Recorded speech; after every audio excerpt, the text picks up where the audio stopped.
யாரு சொன்ன? அவர் தான் கூப்பிட்டாருல, அந்த மாதிரி நாங்க அங்க உட்காந்துருக்கோம். அது யாரு ஸ்டுடியோல சொன்னாரு? ராஜா சார் ஸ்டுடியோல நீங்க கிளம்பி வாங்கன்னு சொல்லல. சும்மா நச்சிங்க போய் சொல்லுவாங்க. இல்ல, அங்க இருந்துட்டு வீடியோ கால் பண்ணாங்க. வீடியோ கால் பண்ணிட்டாருங்க அவரு. நம்ப மாட்டேன்ட்டு. போனியா?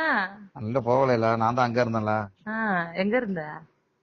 இந்த அங்கதான் போறமால் பின்னாடி. போறமால் பின்னாடி இருந்தியா? நம்ம வீட்லயா? ஆமா. நம்ம வீட்ல சொல்லலையா அந்த மாதிரி கூப்பிட்டாங்கன்னு? அப்படியா? இன்னைக்கு வர சொல்லி தானே கூப்பிட்டான்னு சொல்லல. சரி, அன்னைக்கு வர சொன்னேன். இப்ப போறமாலுக்கு பின்னாடி இருந்தாக்க வீடியோ கால காட்ட விடுதானே வீட்டெல்லாம்.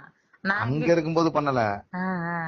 நான் சித்தப்பாட்டுல கிளம்பிட்டு இருக்கும்போது பண்ணாரு. சித்தப்பாட்டுல இருக்கும்போது. அதுக்கப்புறம் தான் அங்க வந்துட்டேனேங்கிறேன். சரி சரி சரி. உங்களுக்கு விளக்கம் மயிரா சொல்லணும். பாரா, நீ நிறைய திட்டிக்கிட்டு இருக்க. நான் அப்புறம் தான் ரிலீஸ் காணவும் சேவ போறான். நீ எம்ம திட்டதுனால அப்புறம் யார திட்ட போறப்பா? எனக்கு ஒரு பிரச்சனையும் இல்லை. உனக்கு ஒரு பிரச்சனை, நீ உனக்கு ஏன் பிரச்சனை? உனக்கு தான் ஆள் இருக்கப்பா. நீ என்னத்துக்கு கவலைப்பட போற? எனக்கு ஒரே ஆள் இருக்கு. எனக்கு தமிழ்நாடே ஆளுதான் நமக்கு. வயசு பொண்ணு நல்லா புடிச்சு வச்சிருக்கிற. கல்யாணம் பண்ண போற. உனக்கு யாரு? உனக்கு என்ன குறை? நான் செத்தா என் குழந்தைங்க 2 தான் அழுவும். எங்களுக்காக ஃபீல் பண்ணலாம். ஊரே அழுவும். ஆமா, நீங்க செத்தா ஊரே அழுவான். நான் செத்தா எங்க வீட்டுல உள்ளவங்க தான் அழுவாங்க. போ. நீங்க தானே சொன்னீங்க, நானா சொன்னேன்? சரி, நீங்களாம் அழ மாட்டீங்களா? பாவம் கூட நினைச்சு. அதெல்லாம் பண்ணுவேன். அந்த நேரத்துல தெரியல. பிளான் பண்ணி எல்லாம் அழுவ கூடாதுல. முன்னாடியே சொல்லி வச்சு அழுவாங்க. அப்புறம் இடையில போனுங்கன்னு பண்ணி நீ ஒரு வார்த்தை விட்டீங்கல்ல காலையில. ஸ்டேட்டஸ் எல்லாம் போட்டா எங்க பாத்துட்டு போனுங்கன்னு பண்ண போறான்னு தெரியல நீங்கல்ல. அப்படி சப்போஸ் போன் வந்துச்சுன்னா என்னைக்கு ரிலீஸ் அப்படி இப்படின்னு கேட்டா தெரியாதுங்க. அதுலதான் அந்த போஸ்டர்ல போட்டுருவோமே. இது வந்து ஜனவரி 1ன்னு போட்டுறீங்களா போஸ்டர்ல? சரி, ஓடுங்க. ஏன் பயப்படுறீங்க? நான் பயப்படல, நீங்க எல்லாம் பயப்படுறீங்களன்னு அது சொல்றேன். நான் எனக்கு என்ன பையன்? என் முன்னாடிதான் வரவே மாட்டானே. எனக்கு தெரியும் அவன் என் முன்னாடி வரமாட்டான். அடிச்சிருவனுக்கு.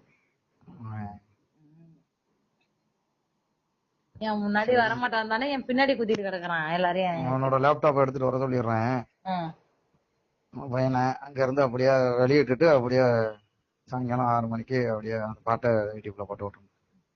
எனக்காக நீங்க இவ்வளவு உதவி பண்ணிருக்கீங்க. நான் அதுக்காக சொல்றேன். நான் நிறைய போடல, ஒரு 300 ரூபாய் பஸ்ஸுக்கு மட்டும் போட்டு விட வாங்குறேன். நான் அன்னைக்கு கிளம்புற அன்னைக்கு சொல்லுங்க, நான் ஒரு 300 ரூபாய் பஸ்ஸுக்கு மட்டும் போட்டு விடுறேன். சரியா? சரியா? அதனால வராம விட்டுருந்துறாங்க. இப்ப ஆளுநர் நீங்க வராம இருந்தீங்க. நான் அந்த ஒரு இதுல சொன்னங்க, என்னோட சூழ்நிலைக்காண்டி சொன்னாங்க. அதை எப்படியாவது கடனாவது வாங்கிட்டு வரேன். சரிங்க. 7ஆம் தேதி 9ஆம் தேதி தாங்க மெட்ராஸ்ல கச்சேரி இருக்கணும். நான் 21ஆம் தேதி போயிடுவாங்க டெல்லிக்கு. இன்னைக்குதான் டிக்கெட். அடுத்த மாசம் 21. அடுத்த மாசம் 21ஆம் தேதி. நான் வர்ற 7 சொல்றேன். 7 9. அதுக்குள்ளார இந்த 21க்குள்ளார நான் எல்லா பாட்டையும் பாடிடணும். அப்படியா? ஏன் ஒரே முழுமூச்சா இறங்குறீங்க? அதுதான் சொல்றேன்ல, நான் அந்த பாட்டை ரிலீஸ் பண்ண பிறகு நான் உலகத்தை விட்டு போக போறேன். அது இருக்கட்டும்ங்க. எல்லாத்தையும் பண்ணுங்க. ஒரு அமௌண்ட் பேசிக்கிட்டு அது மாதிரி பண்ணுங்க. நீங்க பாட்டுக்கு தொட்டுட்டு 3 லட்சம் ரூபாய் 4 லட்சம் ரூபாய் கொண்டு போய் விட்டுறாதீங்க. பண்ணிட்டு பேசிட்டேன். 3.5 லட்சத்துக்கு பேசிருக்கேன். எத்தனை பாட்டுக்கு? 10 பாட்டுக்கு. நாங்க கூட தாங்க 3.5 லட்சம் பேசி 3 லட்சத்துல நிக்கிறாங்க. ஏங்க என்னங்க நியாயமா இருக்கு? வேண்டாம்ங்க, வேண்டாம் விட்டுரு. இல்ல, நான் தரேன்னு சொல்லிட்டேன். நான் வேலைக்கு தானே போறேன். நான் கொடுத்துருவேன். நான் பரவாயில்ல. என்ன வேலைக்கு வரீங்க? நான் அதான் வெளிநாடு போறேனே. தெரியாதா? சிங்கப்பூர் போறேன். இதேப்பா அந்த ரெக்கார்டிங் முடிச்சிட்டு நான் சாவ போறேன்லாம் சாவல்ல. வெளிநாடு போறேன் வேலைக்கு. நான் அந்த ரெக்கார்டிங் எல்லாம் பண்ணி முடிச்சிட்டு வெளில வேலைக்கு போறேன். போயிட்டு 2 வருஷத்துக்கு வர மாட்டேன். அந்த கடன் அடைச்சிட்டு அந்த கடன்லாம் அடிச்சிட்டு நகையெல்லாம் ஒரு 10 பாட்டுக்கு 3 லட்சம் என்னங்க அதிகம்? யாருங்க கேட்டது அப்படி? அதான் 3 லட்சம் 3.5 லட்சம் சொல்லி 3 லட்சம் சொல்லி இருக்கிறாங்க. அப்படியே பாட்டுக்கு 20 நாளும் 22 லட்சம் தானங்க. ஒரு பாட்டுக்கு 20ஆ? இன்னும் 40,000ங்கிறாங்க, 35,000ங்கிறாங்க. எங்க நம்ம வந்து இப்ப யாதவடி இளையராஜா பண்ணா 40 ரூபா கேப்பாப்ல. நார்மலா ஒரு பாட்டு லைவ் போட்டா 25 ரூபா தாங்க ஆகும். நான் அந்த கணக்கு தான் சொல்லி இருக்கிறேன். சார்ட்ட நான் என்ன சொல்றேன்னா, சார் ஒரு 2 லட்ச ரூபாயில முடிச்சிருங்க சார் சொல்லியிருக்கேன். அப்படி சொல்லுங்க. 3 சொல்லி 3 சொல்லி நீ சொன்னதுதான். ஃபர்ஸ்ட்ல 40,000 பேசினாங்க என்கிட்ட. அப்புறம் 35,000 பேசினாங்க, ஒரு 30,000 பேசினாங்க. யார இதெல்லாம் வந்து அந்த எப்படி பரட்டி கொடுப்பியா? தத்திர முடிச்சு இருக்கிற வரைக்கும் அப்படி நடந்துச்சு.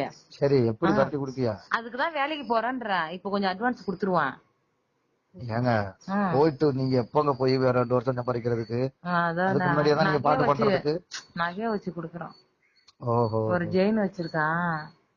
ஜெயினை வச்சு குடுத்து பாட்ட பண்ணிடலாம்.